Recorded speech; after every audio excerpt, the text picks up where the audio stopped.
तो दोस्तों स्वागत है आपका अपने चैनल तैयारी जीत में। जैसा कि आपको पता है कि 25 जून से भोज असाइनमेंट डाउनलोड होना शुरू हो चुका है। बीए सेकेंड ईयर के अभी तक हम 3 पेपर देख चुके हैं। यहाँ पर आज हम देखने वाले हैं इसका चौथा पेपर, पॉलिटिकल साइंस यानी राजनीति विज्ञान। इसका हम पहले पेपर का सलूशन देखने वाले हैं। इसके साथ साथ हम बीएससी, बीकॉम और बीए की सभी ईयर्स के सभी पेपरों को यहाँ पर देखने वाले हैं इसी चैनल के माध्यम से। तो यदि चैनल पर आप पहली बार आए हैं तो चैनल को सब्सक्राइब कर लीजिए। साथ ही साथ यदि वीडियो अच्छा लगता है तो वीडियो को लाइक ज़रूर कर दीजिएगा। आइए पेपर का सलूशन देखते हैं कि किस प्रकार से हमें क्वेश्चन आंसरों के लिखना है। तो यहाँ पर जो हम देखने वाले हैं इन प्रश्नों को पढ़ लीजिए। पहले कौन कौन से क्वेश्चन आपके पेपर में आए हुए हैं तो पहले आपको प्रश्न मिला लेना है। तो प्रश्न हमारा पहला दिया गया यहाँ पर, प्राचीन भारतीय राजनीतिक चिंतन की किन्हीं 4 विशेषताओं का वर्णन करना है। प्लूटो की शिक्षा की संकल्पना का संक्षिप्त में वर्णन कीजिए। यहाँ पर मैकियावाली को अपने समय का शिशुकाल कहा जाता है, टिप्पणी लिखना है। कार्ल मार्क्स के वर्ग संघर्ष के सिद्धांत को समझाइए। स्वराज्य या राज, स्वराज यानी राज्य होता है यानी खुद का राज्य, पर गांधी के विचार वर्णन करना है। तो यहाँ पर क्वेश्चनों को देखते हैं। पहले नंबर हम पहला क्वेश्चन पढ़ लेते हैं। यहाँ पर पहला क्वेश्चन क्या दिया है इसका आंसर देख लीजिए। यहाँ पर ये दिया गया हमारा पहले क्वेश्चन का आंसर, प्राचीन भारतीय राजनीतिक विज्ञान की प्रमुख विशेषताओं पर हमें चर्चा करनी थी। तो यहाँ पर इसका आंसर आप यहाँ से नोट डाउन करना स्टार्ट करेंगे। तो यहाँ तक आप अच्छे से नोट डाउन इसको कर लीजिएगा। इतना नोट डाउन हो जाने के बाद इसका पूरा देख लेते हैं कि कहाँ तक करना है। तो आप यहाँ से अच्छे से इसको नोट डाउन कर लीजिए। तो आपका यहाँ से यहाँ तक हो जाएगा जितना कि पाश्चात्य जगत है, यहाँ तक इसको लिख लेना है। इसके बाद इसका आगे दिया गया भाग लीजिए, अच्छे से लिख लीजिए इसको। ये दिया गया इसका भाग। इसके बाद इसका शेष भाग है, यहाँ पर विशेषताएं जो लिखनी हैं। तो यहाँ पर हमें जितनी विशेषताएं लिखनी हैं तो आप यहाँ से लिख सकते हैं। यहाँ पर पॉइंट मैंने अलग अलग डाले हुए हैं, तो आप अपने हिसाब से अच्छे से पॉइंट डाल देना। यहाँ पर नंबर, यहाँ पर ये पहला, दूसरा, तीसरा कर लेना इसको। केवल 4 विशेषताएं लिखनी हैं। तो यहाँ पर पहला पॉइंट इसको डाल दीजिएगा, इसको सेकंड, इसको थर्ड, इसको फोर्थ। 4 विशेषताएं लिखनी है तो आप केवल 4 ही लिखेंगे। ऊपर जो विशेषताएं थी दो वो थोड़ी लॉन्ग थी यानी बड़ी थी, इसलिए उनको मैंने छोड़ दिया है। तो यहाँ पर आप इनको लिख सकते हैं। तो यहाँ पर कोई 4 लिखनी है आपको, यहाँ पर 4 नोट डाउन कर लीजिएगा। इसके बाद अगला क्वेश्चन देखते हैं। यदि आप 5 लिखना चाहें तो 5 लिख सकते हैं। इसके बाद हमारा जो अगला क्वेश्चन है उसको देख लेते हैं। यहाँ पर यह दिया गया सेकंड क्वेश्चन प्लूटो के ऊपर। तो यहाँ पर प्लूटो के ऊपर पढ़ लीजिए इसको क्या दिया गया है। यद्यपि प्लूटो एक शिक्षा शास्त्री नहीं था, परंतु उसका उद्देश्य एक आदर्श राज्य की स्थापना करना था। शिक्षा का वर्णन प्लूटो ने अपने प्रसिद्ध ग्रंथ रिपब्लिक में अपने आदर्श राज्य की स्थापना के एक सकारात्मक साधन के रूप में किया है। उसका उद्देश्य अपने आदर्श राज्य की स्थापना के लिए एक ऐसी शिक्षा की स्थापना यानी व्यवस्था करना था जिससे ऐसे राज्य में रहने वाले मनुष्य एक श्रेष्ठ मनुष्य बन सकें। तो आप यहाँ से यहाँ तक सकारात्मक साधन तक लिख लीजिए इसको। यह हमारा सेकंड क्वेश्चन का आंसर है यहाँ पर। तो यहाँ पर अच्छे से लिख लीजिए इसको। और यदि आपने अभी तक हमारे टेलीग्राम चैनल को ज्वाइन नहीं किया है तो आप उसको भी ज्वाइन कर लीजिए, डिस्क्रिप्शन में लिंक दिया है। और यदि आपने जो पिछले वाले वीडियो नहीं देखे हैं तो आप उनको भी डिस्क्रिप्शन में जाकर चेक कर सकते हैं।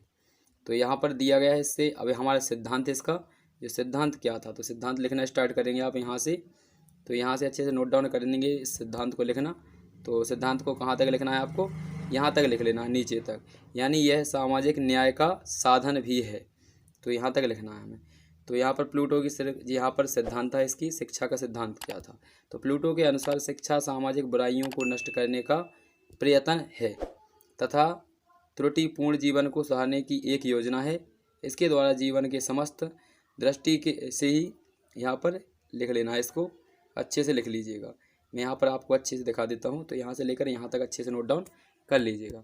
इसके बाद हमारा अगला क्वेश्चन दिया गया है तीसरा, मैकियावेली। ठीक है, तो मैकियावेली का करना है यहाँ पर। तो इसको मैकियावेली को अपने युग का शिशु क्यों कहा जाता है। ठीक है, तो यहाँ पर इसके ऊपर हमें कथा लिखनी है, यहाँ पर एक टिप्पणी लिखनी थी। तो इस टिप्पणी को आप यहाँ से नोट डाउन करेंगे, अच्छे से लिखना। तो लिख सकते हैं, यहाँ से लिख लीजिए। यहाँ पर दिया गया है इसका, तो यहाँ ऊपर से अच्छे नोट डाउन कर लीजिए। यहाँ पर प्रतिभा संपन्न यहाँ पर दिया गया है, तो यहाँ से लिखेंगे और यहाँ नीचे तक लिख लेना है। आपको पूरा क्वेश्चन अच्छे से नोट डाउन कर लेना है, यही आपका इसका पूरा आंसर हो जाएगा। यदि आपको किसी और सब्जेक्ट का आंसर चाहिए तो आप कमेंट में जाकर कमेंट कर दीजिएगा। बीएससी के बहुत जल्द आने वाले हैं सोल्यूशन, तो उसके लिए भी बहुत जल्द प्रदान किया जाएगा।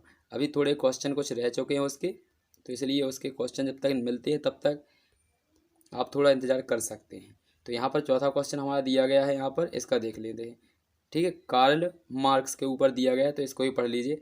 कार्ल मार्क्स प्रस्तावना है। ठीक है, तो यहाँ पर लिखना है ये कब जन्म हुआ था इनका, तो इनके बारे में पढ़ लीजिए। इसके बाद इसका सिद्धांत क्या था उसको ही देख लीजिए।